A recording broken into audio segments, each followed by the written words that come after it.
皆さんごきげんよう、上川薫です。今回取り上げる話題は、これまでなかなか動きが見られなかったウクライナの南部戦線において、ウクライナ軍の機甲師団が前線を突破して大きく前進したという動きが発生しました。また、引き続き東部戦線においては、ロシア軍の後退が続き、ウクライナ軍による領土奪還が進んでいます。今回の動画では、そうしたウクライナ軍の領土奪還の動きとともに、欧米の軍事支援がどのようなものが出ているかについても解説していこうと思います。それではまずは戦況解説からいきましょう。こちらは戦争研究所の発表している地図で、赤く塗られている部分がロシア軍が占領している地域、水色の部分がウクライナ軍が奪還した地域です。丸1が南部戦線、丸2が東部戦線。それでは今回動きのあった南部戦線の様子を見ていきましょう。南部戦線の状況を見ていくときに必要な基礎知識というのは、ドニプロ川にかかっている橋が3つあって、この3つが遠距離攻撃によって破壊され、大型の兵器による援軍というものはできません。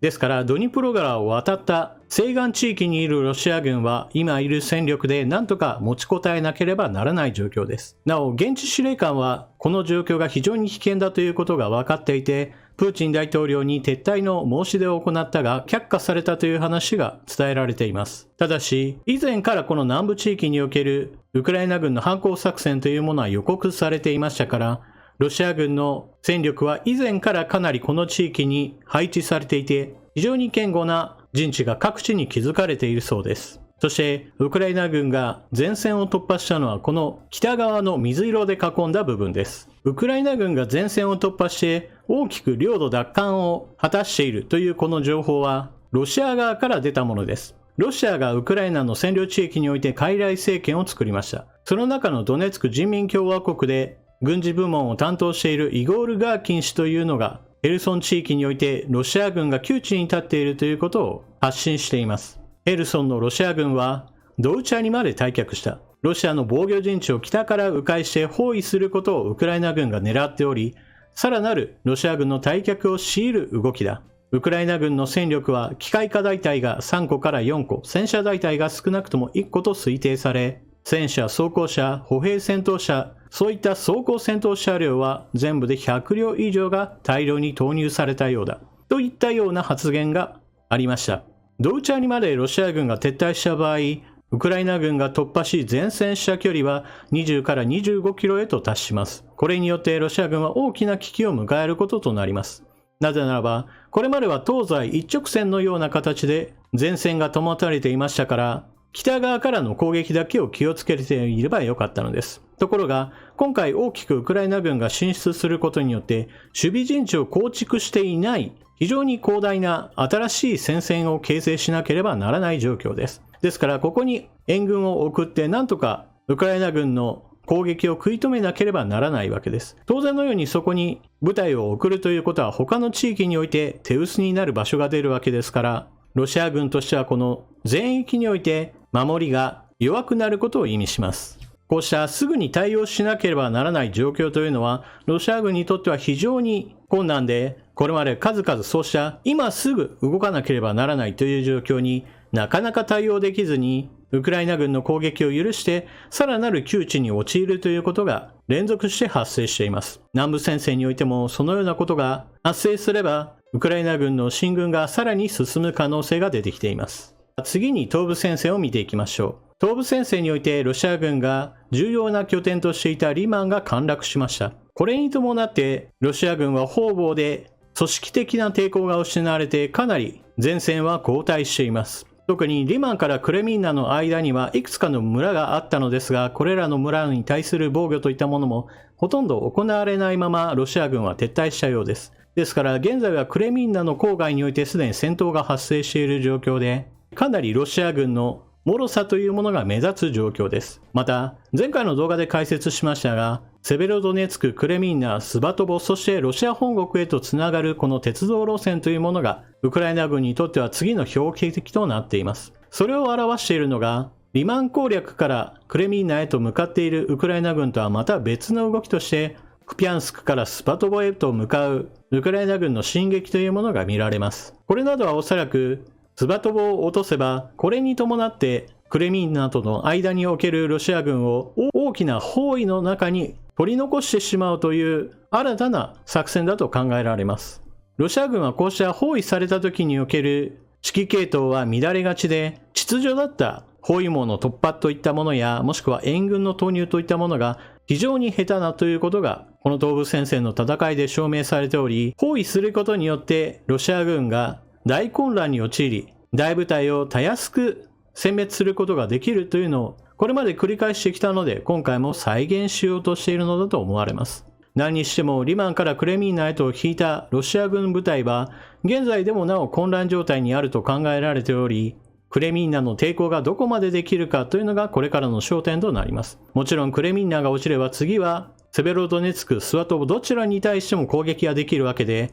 東部戦線においてはなおウクライナ軍が圧倒的な主導権を握っている状態です。続いて欧米の軍事支援についても解説していきましょう。ドイツ、ウクライナに榴弾砲を追加供与、北欧諸国と連携。ドイツ政府はウクライナに対し、デンマークやノルウェーと協力して、新たに榴弾砲16門を2023年に供与する方針だ。提供を表明していた防空システム、アイリスティも近く輸送される見通しだ。ウクライナに供与される榴弾砲は、スロバキア製のズザナ2、デンマークとノルウェーの両国を交えて共同出資する。金額にして日本円で127億円を超える規模の支援になる見通しだ。ロシア軍の捕獲兵器は現在東部戦線などでかなり多く調達できているのですが、砲弾などの規格が NATO とは異なっています。ですから、西側からの兵器供与といったものは、砲弾の支援なども潤沢に受けられますから、こうした西側からの最新兵器の供与といったものは非常にウクライナにとっては意味が大きいものです。次にアメリカが供与するものについて話題に上っているものをご紹介しましょう。アメリカに対しても戦車の供与といったものが求められているわけですが、現在のところアメリカはいずれは戦車を供与しなければならないということは認めているものの、実際に戦車をいつ供与するのかについて具体的な話は明らかになっていません。そのため、アメリカが次に供与するのは戦車ではなく、戦車に準ずるような火力を持った兵器だろうと言われています。そこで今大きく注目しているのが M1128 ストライカー MGS という兵器です。105mm 戦車砲を搭載しているものの、戦車ではなくその車体のベースは装甲車であり、防御力という点においては戦車には全くかないません。しかし、ウクライナ軍の火力を補うという意味ではかなり有力な選択肢です。なぜならば、この実装砲は2022年、つまり今年退役する予定で、しかもアメリカ軍の持っている全車両を売却する予定となっています。ですから、売却するのではなく、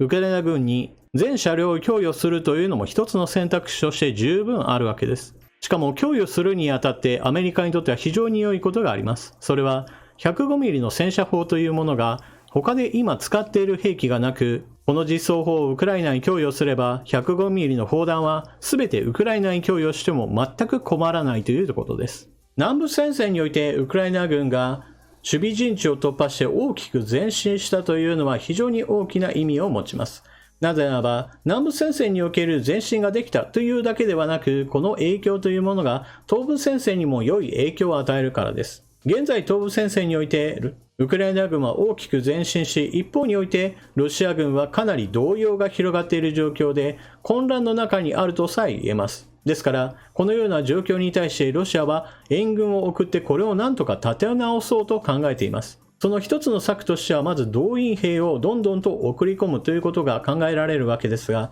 この動員兵というのは基本的には歩兵であり、ウクライナ軍が戦車や装甲車といったものをどんどんと投入して前に出てきているのに対して、これを食い止める力はあまりありません。ですから、なんとかどこかから戦車とそれに付随する部隊を持ってきたいというのがロシアの本音でしょう。ところがその場合、どこに今戦車を中心としたベテラン兵たちがいるかといえば南部戦線ということになるわけです。しかし、当の南部戦線において今回ウクライナ軍の攻撃が前線を突破したとなれば、南部戦線からさあ東部戦線へ援軍を送ろうなどということは完全に断ち切れてしまうわけです。ですから南部戦線で大きくウクライナ軍が戦果を上げるということは、それに伴って東部戦線に対する援軍も弱まるということで、全体の状況としても非常に良いわけです。ただ、これだけうまく領土奪還を果たしているウクライナ軍ではあるものの、もっともっと戦車があれば、戦いはもっと被害が少なく、そしてもっと大きな戦果を上げられるという話をしています。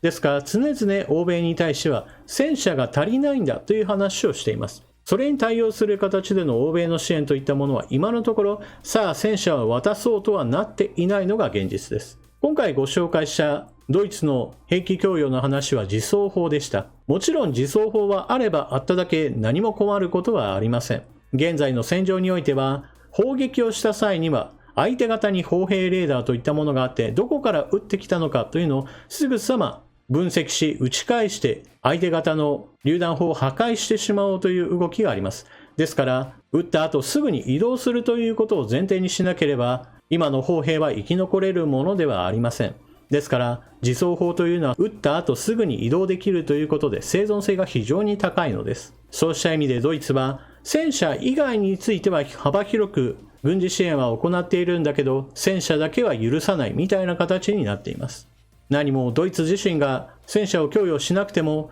ドイツ製の戦車レオパルト2はヨーロッパ各国に輸出されていますから、それらの国々がウクライナに供与する、その時にドイツが供与することに応じてもらえるだけでも私はそれだけで状況は良くなるんだろうなと思います。一方でアメリカにおいてもウクライナに戦車を供与することに関してはいつかはしなければならないという議論はされているのですが、それがじゃあいつなのかという具体的な期日については今のところ具体的な話が全く出ていない状況です。アメリカには世界最強と評価される M1A2 エイブラムス戦車が大量にあって、しかも型落ちしたものであれば現在保管中のものも1000両程度あると言われています。ですから一旦供与するということが決まればウクライナ軍の地上戦力は凄まじい勢いで火力が増大することとなります。まずは戦車の前である程度火力を強化することに現実的な議論は進んでいるようです。今回ご紹介したストライカー MGS というのが出てきているわけです。もちろんこれを供与することによって当然のようにウクライナ軍にとっては火力支援になるわけですから、受け取っても全く困ることはありません。しかし、ストライカーが供与された後においても、やはり戦闘の戦車は相変わらずロシア系の戦車ですから、対戦車戦という意味においてはどうしても力が似たようなもので、ウクライナ軍側の被害というものどうしても発生してしまいます。そうした意味ではドイツかアメリカどちらかが戦車を供与することを早く決断してほしいものです。またウクライナ軍の空軍力を強化することも今はおざなりになっていると言えます。東部戦線においてウクライナ軍が大きく領土を奪還した時において地上兵器を多く鹵獲しました。これによって戦車はかなり増強されていると見られるわけですが、残念ながら無傷の状態で戦闘機などを鹵獲したなどという話は一つもありません。これはロシア本国にほとんどの航空機がいてそこから発進してくるからです。一方においてウクライナ軍の戦闘機も時々撃墜されてしまうといったことは発生しているので、残念ながら空軍力は徐々に低下してきます。天候が悪い時には空軍力といったものを駆使して攻撃を継続することが大事になるわけですから、欧米の支援は戦車だけではなく、その上の段階空軍力の増強についても議論を進めていってほしいものです。少なくともロシア側は核兵器の使用を匂わせているような状態ですから、欧米の支援には戦車をどうしようか、戦闘機をどうしようかといった具合にして躊躇するような理由というのも私はないように思うのです。というわけで今回の動画はここまで。ウクライナ軍が南部戦線において大きく前進したようです。この影響というものは東部戦線にも良い影響をもたらすもので、浮き足だったロシア軍がどこまでこれに対応できるのか、対応できなければ南部戦線においても大きくウクライナ軍の進撃が見られることでしょう。というわけで最後までご視聴いただきありがとうございました。チャンネル登録していない方はぜひともチャンネル登録していってください。そして動画を見終わったら評価ボタンのクリックとコメントの書き込み、そして投げ銭機能のあるところではぜひともご利用ください。それでは次の動画でまたお目にかかりましょう。またね。